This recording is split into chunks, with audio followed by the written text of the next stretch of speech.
안녕하세요. 하즈소프트 이봉석 대표이사입니다. 오늘은 윈도우 드라이브 연대기 20번째 시간이 되었습니다. 지난 시간에 우리가 배웠던 내용을 먼저 잠깐 살펴보고 오늘 배울 주제를 말씀드리도록 하겠습니다. 지난 시간에 우리는 퀀텀이라는 조금 무거운 주제를 배웠어요. 퀀텀 시간이라는 건 CPU가 어떤 스레드에게 할여되어서 일정 시간 동안은 CPU가 스레드가 CPU를 쓸 수 있도록 보장되는 시간이다. 그런데 사실상 그 보장이 100% 되진 않는다. 왜냐하면 우선순위라는 개념이 같이 존재하기 때문에 나보다 더 높은 우선순위를 가진 스레드가 있다면 언제든지 CPU는 뺏길 수가 있다. 그런 말씀을 드렸었죠. 자, 그래서 이 스레드의 우선순위는 결국 32개가 있는데 보시는 것처럼 베리에이블 구간과 그 다음에 리얼타임 구간으로 나눠진다고 배웠습니다. 그리고 마지막으로 디스패처 데이터베이스라는 용어를 배웠었는데요. 디스패처 데이터베이스는 각각의 CPU마다, CPU가 여러 개라면 각각의 CPU마다 저마다 다 32개씩 되는 큐가 있다고 배웠었죠. 그래서 그 32개가 되는 스레드 우선순위 큐를 두고 스케줄링에 참여하고 있다. 이렇게 말씀을 드렸습니다. 자, 오늘 배울 주제는 바로 이 디스패처라고 하는 이름을 가진 녀석을 배웁니다. 디스패처. 디스패처는 문맥 스위칭을 하는 녀석이고요. 이 문맥 스위칭을 하는 작업을 커널 레벨에서 수행합니다. 그래서 커널 레벨에서 문맥 전환을 하게 되는데요.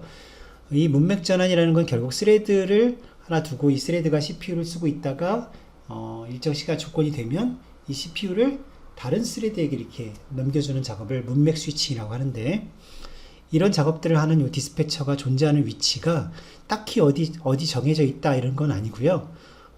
여기저기 어떤 산재에 있어요. 그러니까 그 위치를 가지고 공부하실 필요는 없을 것 같고요.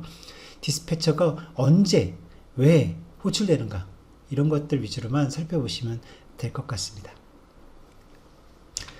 자, 그러면 제가 먼저 설명을 하는데 그림 몇 장을 가지고 말씀을 드려볼게요. 설명하는데 좀 더 편의를 위해서 CPU는 하나만 있는 걸로 가정을 하겠습니다. CPU를 하나라고 보고요. 자, 디스패처가 호출되는 상황은 첫 번째 상황인데요. 여러분들은 아마 이런 상황을 가장 일반적일 거라고 생각할 것 같아요. 스레드 A가 자신의 퀀텀 시간 동안에 CPU를 충분히 쓰고, 자, 퀀텀 시간이 다 되면 인터럽트라는 게 발생합니다. 이때 발생하는 인터럽트를 저는 타이머 인터럽트라고 말씀을 드렸습니다. 타이머 인터럽트. 타이머 인터럽트라는 얘기가 있어요.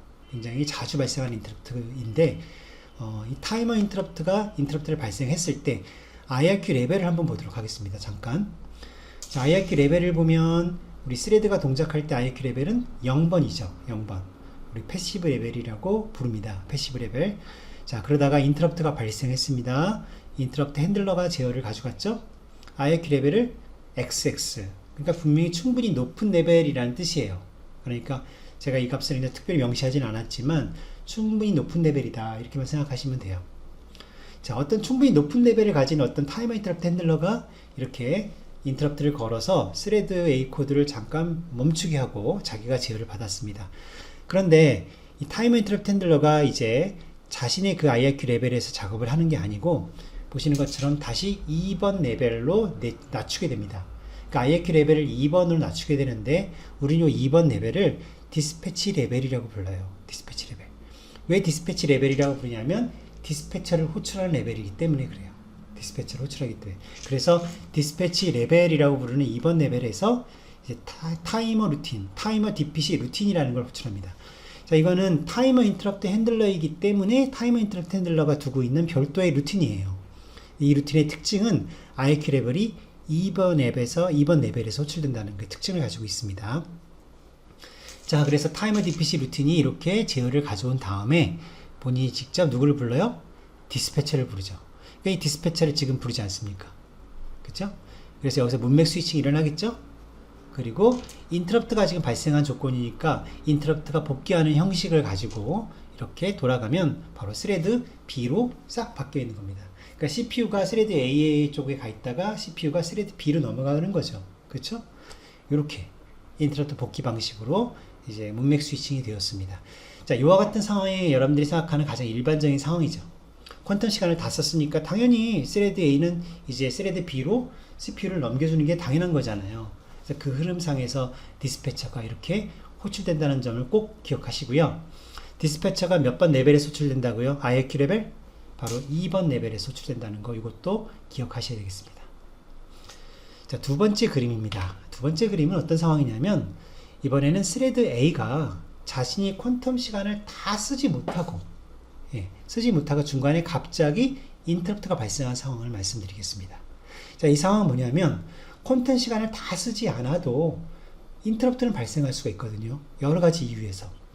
예를 들어서 여러분들이 마우스를 움직인다든지, 뭐 어떤 하드웨어는 데이터가 언제 준비될지 모르잖아요. 뭐 하드웨어에서 데이터가 준비가 됐다든지, 그러면 여러분이 코드가 막 수행되는 도중에도 갑자기 CPU는 외부 인터럽트를 받아요. 그러니까 그것 때문에 스레드 퀀텀 시간이 다 되지 않았지만 중간에 인터럽트가 발생을 할 수 있다. 그러면 그 인터럽트에 의해서 제어가 인터럽트 핸들러로 넘어가겠죠. 뭐 굳이 이게 뭐라고 말씀드릴 수는 없지만 어떤 하드웨어 인터럽트 핸들일 거예요. 그러면 이 하드웨어 인터럽트 핸들러가 역시 타이머 인터럽트 핸들러 때와 마찬가지로 DPC 루틴이라는 걸 두고 IRQ 레벨을 낮춥니다. 역시 몇 번으로? 2번으로. 그래서 2번 디스패치 레벨로 낮춰가지고 요 DPC 루틴이 실행이 되는데요. DPC 루틴은 누굴 부릅니까? 디스패처를 부릅니다. 그래서 디스패처를 호출하면 역시 여기서도 인터럽트 복귀 방식을 가지고 스레드 B로 넘어가게 되는 거죠. 자, 앞의 그림과 좀 다른 점을 우리가 본다면 결국 스레드 A의 퀀텀 시간인데, 스레드 A가 자신의 퀀텀 시간을 다 쓰지도 못하고 자신의 의지와 상관없이 문맥이 전환된 거잖아요. 그쵸? 그러니까 이와 같은 상황이 벌어지려면 스레드 B가 스레드 A보다는 우선순위가 높아야겠죠. 그쵸? 스레드 B가 스레드 A보다 우선순위가 높아야, 그래야 이렇게 문맥 스위칭을 할 만한 이유가 되는 거 아닙니까? 스레드 B 우선순위가 낮다. 그러면 갈 수가 없죠. 왜냐하면 스레드 A가 더 높은데, 하던 작업이 있는데. 그러니까 이 그림은 스레드 B가 A보다 우선순위가 높을 때 문맥 스위칭하는 그런 모습이라고 할 수 있습니다. 자, 특별한 상황이 있습니다. 세 번째 그림은 아이들 스레드라는 게 나왔는데요. 아이들 스레드는 CPU 개수만큼 있습니다. 그러니까 내가 만약에 컴퓨터에 8개의 코어가 있다. CPU 코어가 8개다. 그러면 스레드가 8개가 존재해요. 바로 이 아이들 스레드가. 그래서 지금 저는 CPU 하나라고 말씀을 드렸으니까 이런 가정에서는 아이들 스레드가 하나겠죠. 자, 이 아이들 스레드는 역시 몇 번 레벨에서 동작을 한다고 써 있습니까? 2번 레벨. 그러니까 디스패치 레벨에서 동작을 하는 스레드예요. 이 스레드가 CPU를 가지고 있는 상황은 어떤 상황이냐면 컴퓨터에서 더 이상 돌릴 스레드가 없을 때, 이런 상황은 거의 없겠다고 생각하시겠지만 생각보다는 자주 발생하게 되는 상황이에요. 왜냐하면 여러분들 장치 관리자가 우리가 어떤 CPU 자원 정보를 확인할 때 CPU 사용 정도가 100%에 이르는 경우 보셨습니까? 아주 특별한 경우가 있죠. 그 경우를 제외하고는 거의 CPU가 100%까지 안 가잖아요. 뭐 20%? 30%? 게임을 할 때는 뭐 40, 50%? 그쵸? 심지어는 뭐 1%? 2%일 때도 있어요. 그러니까 CPU를 사용하는 정도가 작다는 얘기는 돌리는 어떤 스레드가 없다는 얘기잖아요. 그동안 돌리는 스레드가 없는 CPU가 많다는 얘기죠. 그래서 평상시에 사실은 이 아이들 스레드가 CPU를 가지고 있는 경우가 훨씬 많습니다. 여러분들은 이제 예상하지 않았지만 아이들 스레드가 CPU를 가지고 있는 게 처음이라고 생각하시면 돼요. 그래서 아이들 스레드가 CPU를 가지고 있다가 이제 일정 조건이 되어서 디스패처로 제어를 넘겨주면 디스패처가 인터럽트 복귀 방식을 가지고 이때도 마찬가지로 스레드 A라고 하는 코드를 수행하게 되는 겁니다. 그러니까 이 그림은 어떤 그림이냐면 평상시에 스레드가 없다가 갑자기 새로운 스레드가 새로 실행이 되거나 또는 잠깐 오랫동안 잠들어 있다가 준비가 되었을 때, 레디가 되었을 때, 그러니까 이럴 때에 없던 스레드가 갑자기 생겼으니까 CPU가 이제 사용될 이유가 생긴 거잖아요. 그래서 아이들 스레드는 CPU를 이제 해당하는 스레드 A 코드로 넘겨줘야 되겠죠. 그래서 이와 같은 작업을 할 때도 디스패처가 사용이 됩니다. 디스패처가. 이해가시죠? 자, 네 번째 상황은 어떤 상황이냐면 이번에 좀 이제 특별한 상황입니다. 자발적이라는 이 말에서 여러분들이 꼭 기억해 주셔야 돼요. 자발적. 자발적이라는 것은 스레드 스스로가 이제 내가 내 의도를 가지고 퀀텀 시간을 남겨놓고 CPU를 이제 다른 스레드에게 넘겨주겠다. 그러니까 퀀텀 시간을 다 쓰지 않고 반납하겠다는 그런 뜻이 되는 거죠. 그래서 그런 경우에는 이제 반납하는 관련 함수들이 있을 거 아닙니까? 그런 함수를 스레드가 사용을 했을 때 그 코드는 자연스럽게 역시 디스패치 레벨인 2번 레벨에 가서 디스패처라는 애를 호출하게 되어 있습니다. 그러면 디스패처는 기다리는 스레드를 찾아서 어떤 다른 스레드를 찾아가지고 그 스레드로 역시 마찬가지로 인터럽트 복귀와 같은 방식으로 돌아가게 되는 거예요. 그러니까 이 그림이 여러분들이 이해 가시려면 어떤 상황이라고 보셔야 될까요? 스레드 A가 뭐 슬립 같은 거 있죠. 슬립. 내가 일정 시간 동안 잠들어 있고 싶어. 그러면 스레드 A가 CPU 퀀텀을 잠깐 반납을 하고 대기 중인 어떤 스레드로 CPU를 양도하는 거죠. 그쵸? 자, 그럼 이런 상황도 있었다면 우리가 이런 특별한 상황도 있을 수 있겠죠. 바로 이런 상황입니다. 앞에 그림과 비교해 봤을 때 차이점을 본다면 앞에는 스레드가 돌다가 이 그림은 스레드가 돌다가 이제 반납을 했는데 더 이상 갈 데가 없는 거예요. 그러니까 CPU를 누군가 줘야 되는데 줄 데가 없는 거예요. 다 지금 스레드가 잠들어 있어요. 어떤 이유에서. 그러면 디스패처는 어디로 가야 될까요? 그때는 아이들 스레드로 가는 거예요. 그러니까 퀀텀 시간을 반납을 했어요. 반납하는 조건들이 물론 있습니다. 그런데 이제 강제로 어떤 시간을 줘가지고 일정 시간 동안 난 반납을 할 거야. 퀀텀을 반납할 거야. 라고 그렇게 퀀텀을 반납하겠다는 의도를 보였다면 이런 경우에 디스패처는 더 이상 스레드 A로 갈 수가 없잖아요. 반납을 했으니까. 그래서 어쩔 수 없이 이럴 때는 아이들 스레드로 제어가 옮겨지는 겁니다. 아이들 스레드로. 그래서 디스패처는 제어를 아이들 스레드로 옮긴다. 이렇게 제가 설명을 드렸어요. 자, 그럼 이제 우리가 이런 상황들에서 기억할 게 이제 있는데, 제가, 설명을, 요거. 앞에 3번하고 좀 비교를 한번 해보겠습니다. 요 상황과 요 상황을 한번 잘 보세요. 지금 요 상황이 어떤 상황입니까? 자, 아까 좀 전에 보신 거죠. 스레드가 반납을 하고 퀀텀을 더 이상 돌릴 스레드가 없기 때문에 아이들 스레드로 넘어간 상황이었죠. 이런 상황에 있다가 그림 3번으로 와보세요. 이제 이 그림이 이해 가십니까? 돌릴 스레드가 생겼습니다. 그래서 아이들이 디스패처를 불러서 스레드 A로 복귀하게 되는 거죠. 그쵸? 이렇게 디스패처가 중간에 2번 레벨에서 계속 호출되는 조건은 유지가 되고 중간중간마다 아이들 스레드가 개입을 해서 이렇게 문맥 전환을 시도한다는 거. 이렇게 여러분들이 기억하시면 될 것 같아요. 자, 우리가 평상시에 코딩을 하면서 사실 문제가 되는 부분이 뭐냐면 퀀텀 시간을 다 쓰고 자연스럽게 스케줄링 되는 건 별로 문제가 되지 않아요. 이슈화 되지 않아요. 내가 코딩을 하면서 퀀텀 시간 고려 안 하잖아요. 잘. 그냥 적당히 알아서 뺏겼다가 다시 오겠지 뭐. 그런 건 중요하지 않은데 어떤 경우가 좀 중요하냐면 내가 퀀텀을 반납하는 경우가 생각보다 많거든요. 여러분들이 코드를 짜다 보면 퀀텀을 반납하는 경우들이 있어요. CPU를 반납하는 경우. 그래서 그런 경우에 사용되는 예가 훨씬 많기 때문에 이 시간에는 반납하는 거에 대해서 좀 깊게 들어가 보려고 하는데 아무래도 디바이스 드라이버 시간이니까 유저 레벨보다는 커널 레벨에서 사용하는 함수를 좀 몇 가지 소개하겠습니다. 자, 첫 번째로 딜레이 익스큐션 스레드라는 함수가 있습니다. 자, k 딜레이 익스큐션 스레드 이 함수는 일정 시간, 요 인터벌이라고 기록되어 있는 요 일정한 시간 동안 CPU를 반납하겠다 이런 얘기예요. 그러니까 내가 일정한 시간을 줄 테니까 그 시간 동안에 현재 스레드를 반납을 하겠다. 현재 CPU를 반납하겠다. 그러니까 지금 스레드가 돌다가 이 시간 동안은 이제 스케줄링이 되겠죠. 이럴 때 당연히 디스패처가 호출되겠죠. 또 두 번째, k wait for single object, 자, 또는 k wait for multiple objects 이런 함수가 있는데 다 비슷한 함수예요. 어떤 하나의 객체, 우리가 오브젝트라고 하는 걸 두고 그 오브젝트를 기다리겠다. k wait for single object, 오브젝트를 기다리겠다. 그런 얘기죠. 그래서 이 함수는 파라미터를 보면 앞에서 보셨던 딜레이 익스큐션 스레드와 다르게 하나가 더 들어갔어요. 그게 바로 뭐냐면 바로 오브젝트입니다. 오브젝트.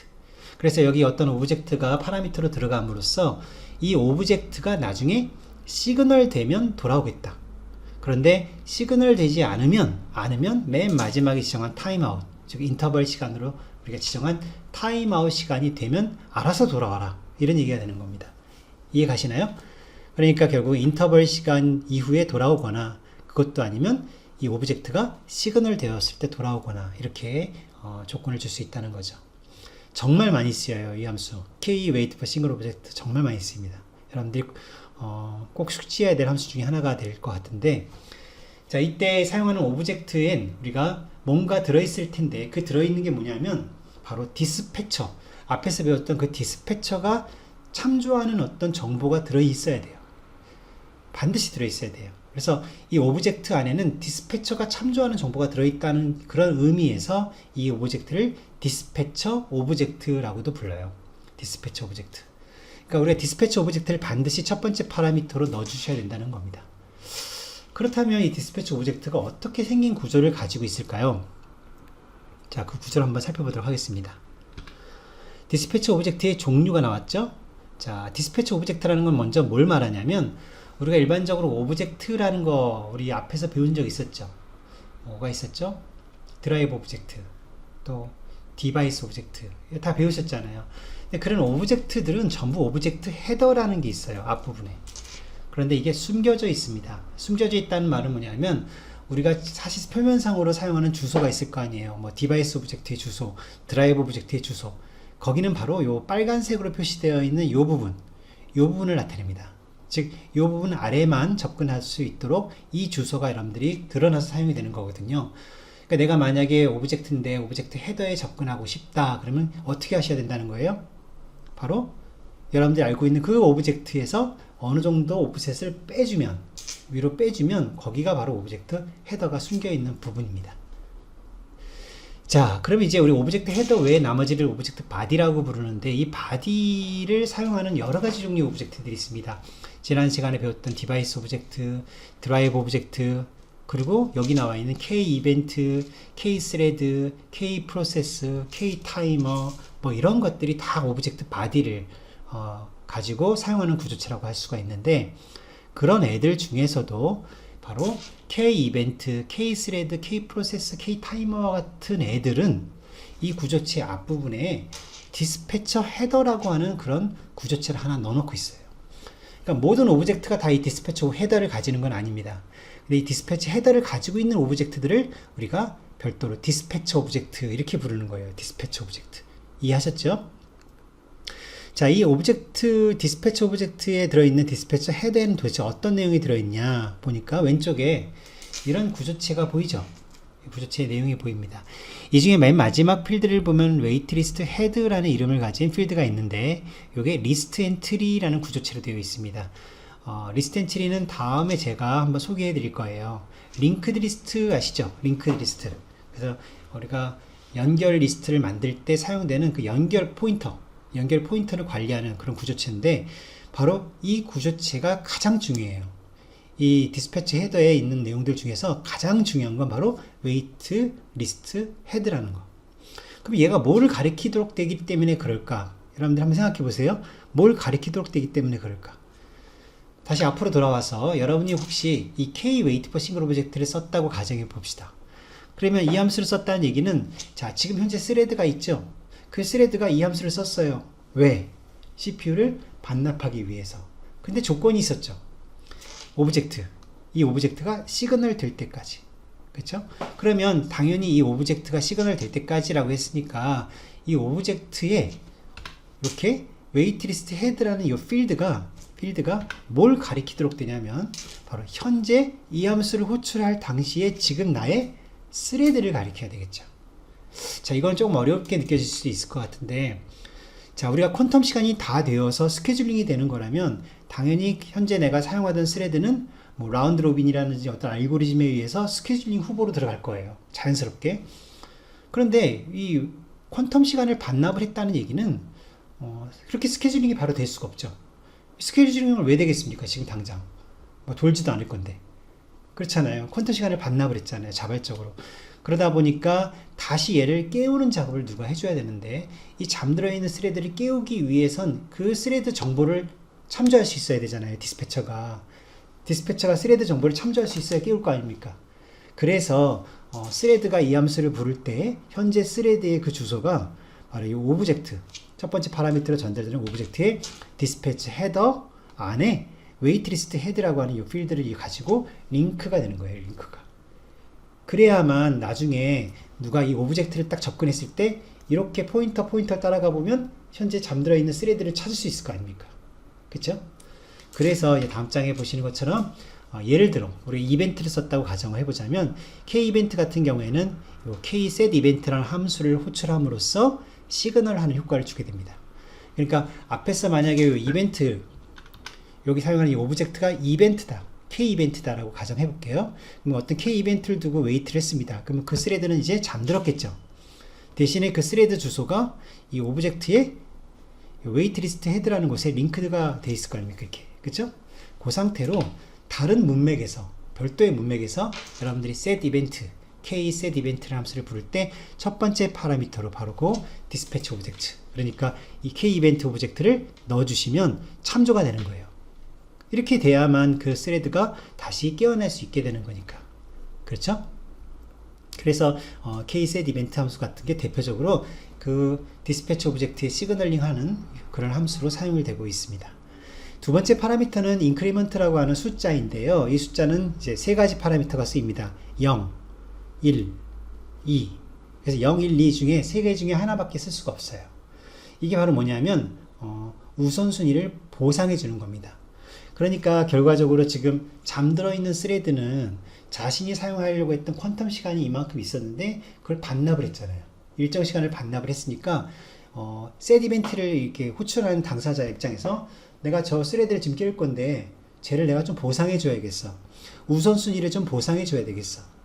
보상 안 해주고 싶으면 0이라고 주시고, 내가 한 단계 보상해 주고 싶어, 아니 두 단계 커런트 프라이어리티를 올려주고 싶어, 그러면 여기에 2라고 값을 주시면 그 잠들어 있던 스레드의 우선순위가 두 단계 위로 올라가니까 아무래도 다른 스레드, 경쟁하는 스레드보다는 먼저 퀀텀 시간을 가질 가능성이 높아지겠죠.